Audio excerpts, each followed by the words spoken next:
रब्बना आतिना फिद दुनिया हसना व फिल आखिरति हसना व क़िना अज़ाबन नार। अस्सलाम वालेकुम। मेरी पोजीशन अभी उतनी बेहतर नहीं है क्योंकि ऑपरेशन हुआ है, और फिर भी हमारे भाई मुफीदुद्दीन साहब की दरख्वास्त पे मैं आप लोगों के यहाँ इत्तदार में आया हूँ ताकि आपका दीदार हो और यहाँ की इल्मी सरगर्मियों का मैं खुद ज़ाती तौर पर जायज़ा लूँ और एक तहक़ीक़ाती रिपोर्ट एक बार फिर मैं रोतम राशिद सहारा के ज़रिए न सिर्फ मुल्की सतह पे बल्कि आलमी सतह पे एक वादे पैगाम देना चाहता हूँ कि सीमांचल के तारीख़ी सरज़मीन पे जिस तरह से हमारे लतना एजुकेशनल ट्रस्ट के चेयरमैन और तालीम इदारे के बानी मोहम्मद मुफीदुद्दीन साहब ने जिस मेहनत मशक्क़त के ज़रिए इस तालीमी अदारे का क़याम अमल में लाया और बहुत ही कम वक्फ़ों में इस तालीमी अदारे ने न सिर्फ मुल्की सतह पे बल्कि आलमी सतह पे अपनी कलेक्शनात कायम की है। इसके लिए मैं रोतम राशिद सहारा की तरफ से एक मरतबा फिर यहाँ चेयरमैन मुफीदुद्दीन साहब के साथ साथ इस अदारे के तमाम असातिज़ा को अपनी जानिब से मुबारकबाद पेश करता हूँ। इसमें कोई शक नहीं कि सीमांचल तालीमी पसमानदगी का शिकार रहा है। आज़ादी के बाद से लेकर आज तक हुकूमत की सतह से जिस तरह की कोशिश होनी चाहिए थी इस इलाके से गुर्बत का ख़ात्मा करने के लिए तालीम को एक हथियार के तौर पर इस्तेमाल किया जाना चाहिए था, लेकिन वो नहीं हो पाया।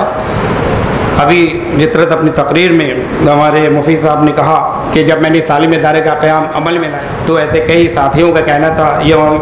जो उनके जो चाहने वालों का कि आपने तालीम इदारे का क़याम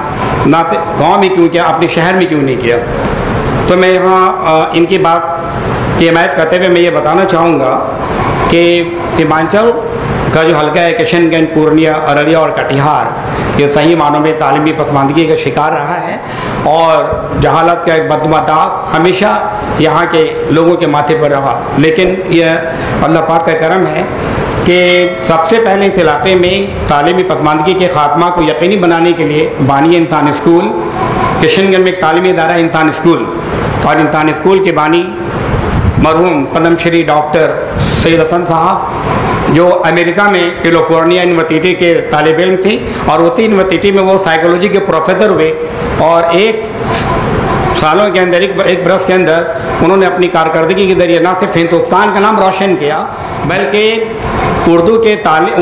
तालिब इल्म होने के बावजूद उन्होंने अंग्रेज़ी में महारत हासिल की। आज मैंने एक चीज़ यहाँ जो महसूस किया कि यहाँ की बच्चियों ने, यहाँ की बच्चियाँ मुबारकबाद के मुस्तहिक हैं। लोग कहते हैं कि मदारिस में सिर्फ अरबी की तालीम दी जाती है, उर्दू की तालीम दी जाती है, लेकिन माशाल्लाह हमारे यहाँ की बच्चियों ने जिस तरह से अंग्रेज़ी में बेहतरीन स्पीच देकर न सिर्फ उन ताकतों को एक उनके गाल पर तमाचा रसीद किया है जिनका हमेशा ये कहना होता है कि मदारिस इस्लामिया ख़ास तौर पे मुल्क के लिए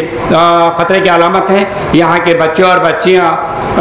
किसी भी शोबे में कामयाबी का परचम नहीं लहरा सकती, लेकिन आपने अपनी कारकर्दगी के ज़रिए, आपने अपनी लियाकत के ज़रिए ये साबित कर दिया कि हमारी बच्चियाँ भी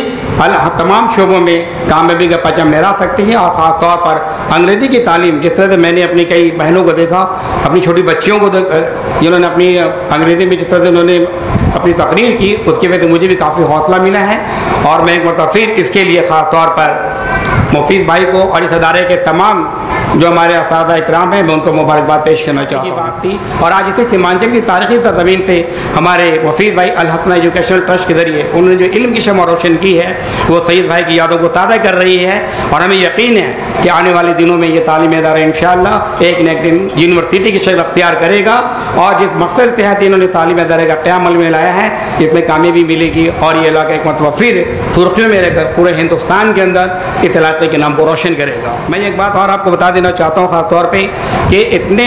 कम वक्फ़ों में, इतनी कम उम्र में अल्लाह पाक ने मुफीदुद्दीन साहब से जो काम लिया है वो काबिल तारीफ़ है और काबिल तहसीन है। मैं इसके लिए एक मरतबा फिर सहारा इंडिया परिवार की तरफ से उनको मुबारकबाद पेश करना चाहता हूँ और उन्हें इस बात की यकीन दहानी कराना चाहता हूँ कि जब इस अदारे को रोज़मर्रा सितारा और आलमी तारा न्यूज़ चैनल की ज़रूरत पड़ेगी। हमारा मीडिया हाउस आपके पीछे चट्टान की तरह खड़ा है। हम कदम कदम पे आपका साथ देंगे ताकि आपका जो मिशन है कि अभी तालीमी अदारे को एक यूनिवर्सिटी की शक्ल देकर हम कौम मिलत की खिदमत करते हुए अपने मुल्क को मजबूत बनाएंगे, उसमें हमारा मीडिया हाउस आपके साथ शाना बशाना चलेगा। देखिए, यूँ तो लोग कहते हैं कि अभी के इस दौर में जहाँ हिंदी मीडिया, इलेक्ट्रॉनिक चैनल अपना एक अहम मुकाम बनाने में कामयाब रहा है, उर्दू सहाफ़त और उर्दू मीडिया। तो उर्दू सहाफ़त आज के वक्त में, मौजूदा वक्त में जो हालात है मुल्क का, अगर आप सहाफ़त के शोबे में भी अगर आप कदम रखना चाहते हैं तो इसमें भी अल्लाह पाक आपको कामयाबी देंगे, क्योंकि ऐसे हमारे कई एंकर है, टीवी एंकर, जिन्होंने सहाफ़त के शोबे में न सिर्फ मुल्क में बल्कि आलमी सतह पर अपनी एक शनाख्त कायम की है। आप सहाफ़त के शोबा में भी अपना नाम पैदा कर सकती हैं। आपकी उर्दू अच्छी है, क्योंकि इस शोबे के ज़रिए भी आप न सिर्फ अपनी कम्युनिटी को रिप्रेजेंट कर सकते हैं, क्योंकि आप उर्दू एक हमारी मदर लैंग्वेज है, मादरी ज़ुबान है। अक्सर बेशतर देखा जाता है कि हमारे उर्दू के जो सहाफ़ी होते हैं, अगर कभी प्रेस कॉन्फ्रेंस होता है जिसमें डीएम और एसपी बैठे हुए होते हैं और हिंदी और इलेक्ट्रॉनिक चैनल के जो हमारे सहाफ़ी हैं वो पहले कतार में एक साथ बैठे होते हैं और हमारे उर्दू सहाफ़ी पीछे बैठे होते हैं, तो उनके अंदर जो खुद एतमादी का जो जज्बा होना चाहिए था वो नहीं था। उनके अंदर साथ ही कमतरी के वो शिकार हुआ करते थे। लेकिन जब मैंने पहली बार, क्योंकि मैंने दिल्ली से तालीम हासिल किया और मुझे लगा कि मैं भी अपने मादरी वतन की खिदमत करूं, तो मुझे मीडिया में आना है। तो मीडिया में कौन सा मतलब कि मीडिया मुझे चॉइस करनी है, मुझे लगा कि मेरी उर्दू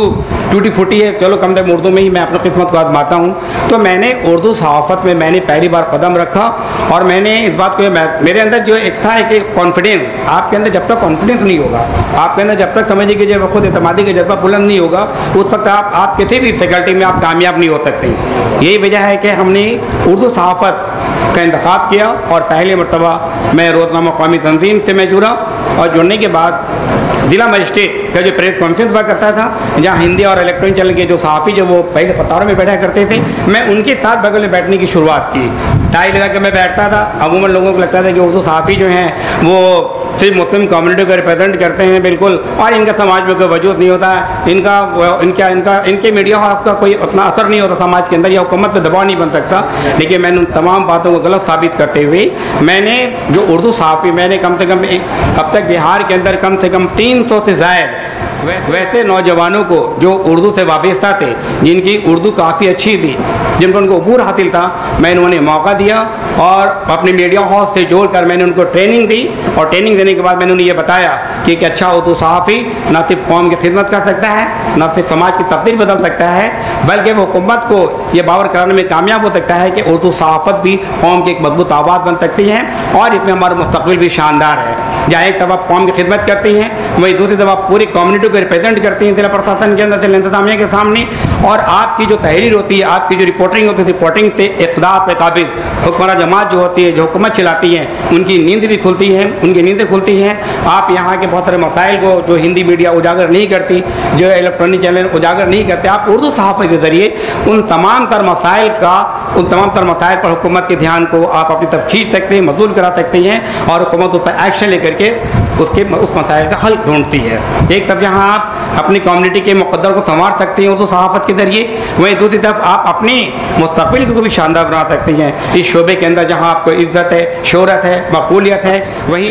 तो उर्दू सहाफ़त अगर आप जुड़ते हैं तो इसमें आपका जो मुस्तक़बिल है न सिर्फ शानदार है, बल्कि इसमें आपकी तरक्की भी है। जहाँ एक तरफ आप अपने कौम की खिदमत कर रही हैं, वहीं आप अपने मादरी ज़ुबान के ज़रिए अपने कौम को बेदार भी कर रही हैं, और कौम को बेदार करते हुए हमारे कौम के जो ज़्यादातर जो मसाइल हैं जो हिंदी अखबारात में नहीं आ पाते या हिंदी चैनलों में नहीं आते या वो तो तरजीह नहीं देती, आप अपने कलम के ज़रिए उन तमाम तर मसाइल का हल अपने अखबारात के ज़रिए, अपने सहाफ़त के ज़रिए आप जो उसका हल ढूंढवा सकती हैं, तरगाह पे दवा बना सकती हैं। इसलिए शोबा बहुत ही अहम है। इस शोबा से जुड़ के भी आप अपने मुक़द्दर को शानदार बना सकते हैं।